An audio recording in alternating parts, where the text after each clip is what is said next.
Verse 7. The sons of Cush were Seba, Havilah, Sabta, Ramah, and Sabteka. And the sons of Ramah were Sheba and Dedan. Seba here is in the region of modern Sudan, northeastern Africa, just west of the Red Sea. Havilah, that's in Arabia, the Arabian Peninsula, along with Ramah, Sheba, and Dedan. Those are all in the Arabian Peninsula.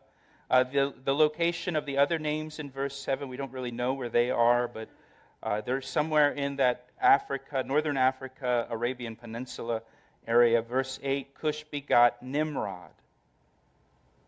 And he began to be mighty, a mighty one on the earth. He was a mighty hunter before the Lord. Therefore it is said, like Nimrod, the mighty hunter before the Lord. And the beginning of his kingdom was Babel, which eventually becomes Babylon. Erech, Akkad, Calneh, and the land of Shinar. From the land he went to Assyria and built Nineveh. Remember, Jonah was called to Nineveh, became the capital of the Assyrian Empire.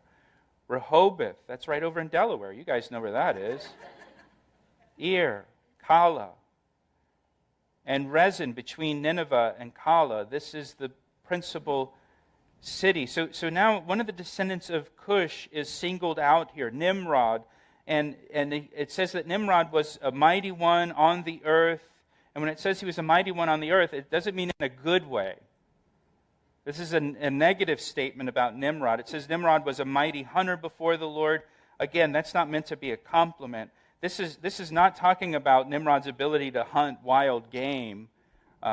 Nimrod was a hunter of people. He was a hunter of men. And what it's talking about here is Nimrod, through his ability to fight and kill and rule ruthlessly, he established his kingdom and expanded his kingdom. And Nimrod is noted here because for the first time in human history, Nimrod established a kingdom using human might to conquer people and to oppress people. This is where it begins.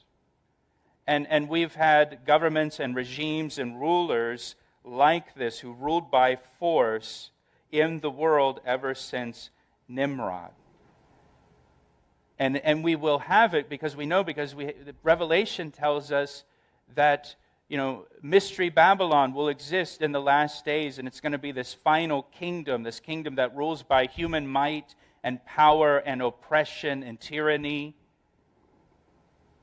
That we see that all the way into the last days, all the way until the return of Jesus Christ. That's going to be the last great world empire will be, this Mystery Babylon on the earth. This is where it begins. Now, verse 13. Mizraim begot Ludum, Anamim, Lehabim, Naphtuhim, Pethrusim, and Cashluhim, from whom came the Philistines. Right? Philistines are going to be important to the story of Israel.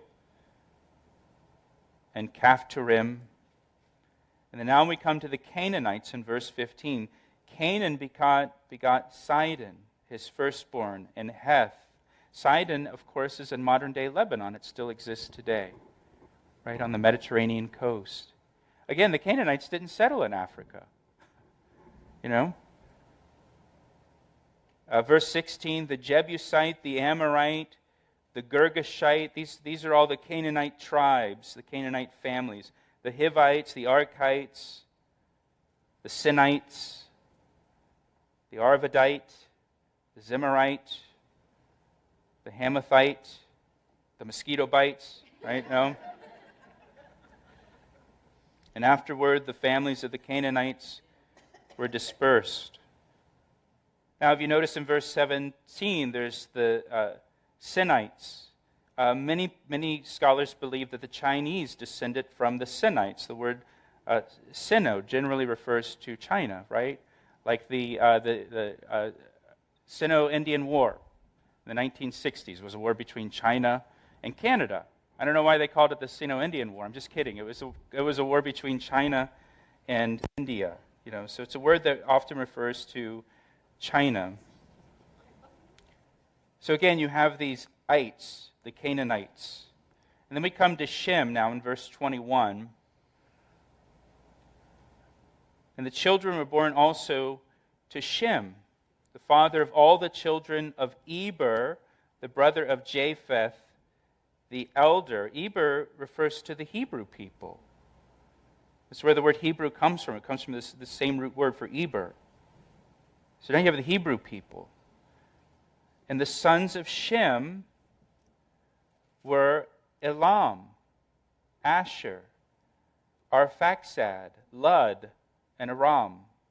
Now, Elam in verse 22 was the ancestor of the Persian people, or modern Iran. And so from Shem came Eber, the Hebrew people, and from Shem came Elam, the Persians, or the Iranian people. So the Iranians are actually close relatives to the Hebrew people, the Jewish people. And yet you watch the news today, right? The Iranians, they want to wipe Israel off the map, right? They want to destroy them. And there's this constant tension between the Israelis and the Iranians. Well, they have the same blood in their veins, their family. It seems they maybe forgot that. Asher that's mentioned here, he's in verse 22, he's the father of the Assyrians. Remember, the Assyrians will conquer the Hebrew people and enslave them. Lud settled Asia Minor. Aram was the father of the Arameans, who were also known, who we also know as the Syrians. Right? So the Iranians, the Syrians, and the Israelis, they're all cousins.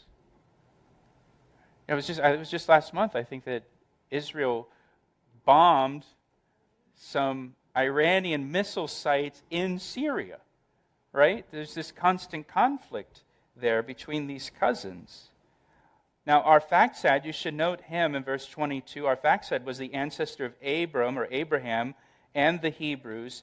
Arphaxad is mentioned in the genealogy of Jesus Christ in Luke chapter 3. So that's Jesus' family there, Arphaxad. The sons of Aram were Uz. That might be familiar to you. Job was from Uz. It's in the land of Arabia, the Arabian Peninsula. Hul, Gether, and Mash. Verse 24, Arphaxad begot Salah, and Salah begot Eber. That would become the Hebrew people. Abraham will come from Eber. To Eber was born 2 sons. The name of one was Peleg, for in his days the earth was divided, and his brother's name was Joktan. Now when it says in his days the earth was divided, scholars are divided over the meaning of this. Some believe it's talking about the languages being divided, as we're going to see in chapter 11. It could also mean the landmass was divided. Some believe there was just one landmass that divided up into the different continents, and that this took place in the days of Peleg. Verse 26, Joktan begot Almadad, Shelef, Hazar, Maveth. You guys will never know if I mispronounced these. Jerah, Hadoram, Uzal, Diklah, Obal, Abimiel, Sheba, verse 29, Ophir, Havilah, and Jobab. All these were the sons of Joktan. Now, if you remember, Solomon, when he was king, he acquired gold and precious stones and all kinds of exotic things from Ophir in verse 29. Havilah also was a place that was in the Arabian desert. Verse 30, and their dwelling place was from Mesha as you go towards Sephir, mountains of the east. These were the sons of Shem according to their families, according to their languages, in their lands, according to their nations. Again, this is how God distinguishes people. According to their family, according to the language they speak, the land where they live, and their national identity. These were the families of the sons of Noah according to their generations and their nations, and from these nations were divided, and from these the nations were divided on the earth after the flood. And so all of the nations come from the sons of Noah, Shem, Ham, and Japheth. Again, we're all from the same family. We all have the same parents. We all came from the same boat, right? Our families all came through the flood together on the same boat. And God cares about all the nations. God cares about all people. He sent His Son, Jesus Christ, to die on the cross for the sins of the world, not just one particular group of people, but for all people. He sent His Son to die for everyone. And now, as we come through chapter 10, and it sets the stage here with the family of Shem, and as we go on into chapter 11, it's going to take us through Shem's family to Abram. And then the focus of Genesis will then be on Abraham, to whom this promise is made.